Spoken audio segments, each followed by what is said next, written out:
दरम्यान अमेरिका आता नाटोमधनं बाहेर पडण्याची शक्यता आहे. ट्रम्प नाटोचे महासचिव रुट्टोंसोबत चर्चा करणार आहे. ट्रम्प आणि रुट्टो यांच्या भेटीमुळे चर्चेला उधाण आलेलं आहे. त्यामुळे अमेरिका आता नाटोमधून बाहेर पडणार का असा प्रश्न उपस्थित केला जातो आहे. ट्रम्प हे नाटोचे महासचिव रुट्टे यांच्यासोबत चर्चा करणार आहेत. त्यामुळे ट्रम्प रुट्टे यांच्या या भेटीमुळे चर्चांना उधाण आलेलं आहे.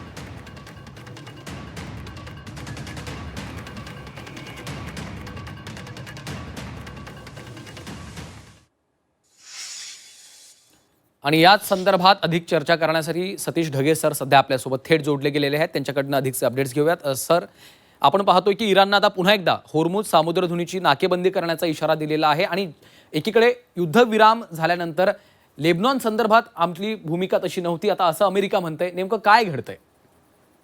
नक्कीच. मुळातच 24 तासाच्या आतच सो कॉल्ड जो स्वल्पविराम पॉज किंवा एक प्रकारे शस्त्रसंधी अमेरिका आणि इराण यांच्यामध्ये झाली होती, त्याला कुठेतरी सुरुंग लावण्याचं काम या सगळ्या घटनांच्या माध्यमातून त्या ठिकाणी झालेलं आहे. आणि खरोखरच ही शस्त्रसंधी किती तकलादू आहे हे पहिल्या 24 तासामध्येच आपल्याला त्या ठिकाणी लक्षात येत आहे.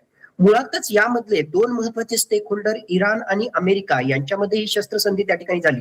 पण बाकीचे जे महत्वाचे स्टेक होल्डर्स आहेत, ज्यामध्ये इस्रायलचा सुद्धा समावेश आहे, अरब राष्ट्र आहेत, त्यांना कुठेही या ठिकाणी समाविष्ट केलं नाही. आणि म्हणूनच इस्रायलनं अधिकृतरित्या भूमिका घेतली की या शस्त्रसंधीमध्ये लेबननचा कुठलाही समावेश नाही. याचाच अर्थ येणाऱ्या काळामध्ये इस्रायल हा लेबनन मधल्या हिजबुल्लावर तुटून त्या ठिकाणी पडेल आणि हिजबुल्ला सुद्धा प्रतिहल्ले त्या ठिकाणी करेल. म्हणजेच इराण समर्थित वेगवेगळ्या प्रकारच्या दहशतवादी संघटना या हल्ले करत राहतील आणि इस्रायल सुद्धा जे आहे अशा हल्ले आणि प्रतिहल्ल्याच्या माध्यमातून त्याला रिस्पॉन्ड त्या ठिकाणी करेल. म्हणजे हे युद्ध पुढे चालूच राहील अशाच प्रकारचे हे इंडिकेशन्स त्या ठिकाणी आहेत. दुसरी महत्वाची बाब खरं म्हटलं तर जे 10 पॉइंट डील आणि इराणनं या ठिकाणी समोर ठेवलेले आहेत आणि त्या अनुषंगाने इस्लामाबादमध्ये चर्चा होणार आहे, त्यामध्येच खूप मोठा विरोधाभास आहे. काही महत्वाचे मुद्दे, कमीत कमी 5 मुद्दे असे आहेत जे ओरिजिनली अमेरिकेनं जे 15 पॉइंट डील दिलं होतं त्याच्याशी पूर्णतः विरोध करणारे असे आहेत. एक महत्वाचा मुद्दा म्हणजे एनरिच युरेनियम. ज्या पर्पजसाठी अमेरिकेनं हे युद्ध त्या ठिकाणी सुरू केलं होतं त्यालाच एक प्रकारे सुरुंग लावण्याचा प्रयत्न या 10 पॉइंट डील मधला एक महत्वाचा पॉइंट,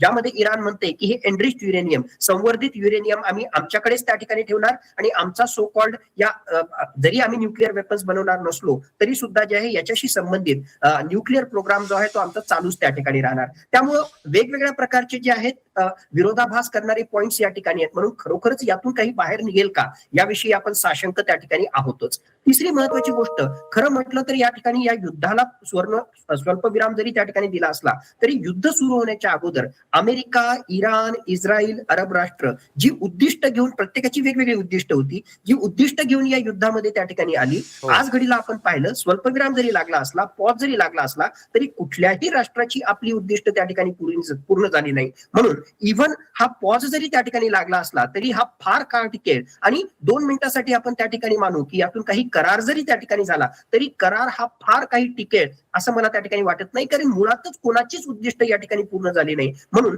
हा केवळ एक पॉज आहे आणि दुर्दैवानं याला पूर्ण विराम लागण्याची शक्यता खूपच कमी आहे.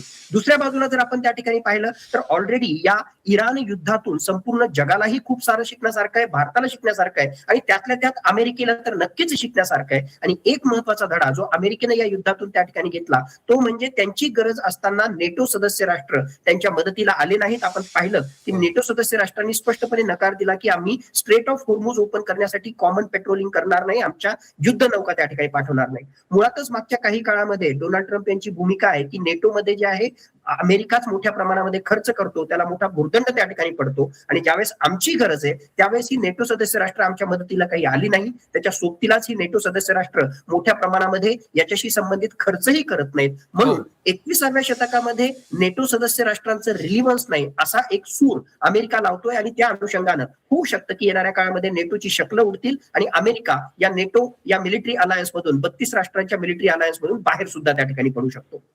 निश्चितच सर, त्यामुळं कुठेतरी युद्ध थांबलं असं जे चित्र सुरुवातीला दिसत होतं त्यामुळं हा फक्त स्वल्पविरामच आहे की काय अशी परिस्थिती सध्या या सगळ्या घटनांच्या पार्श्वभूमीवर उभी झाली आहे. सर, धन्यवाद या सविस्तर माहितीसाठी, विश्लेषणासाठी.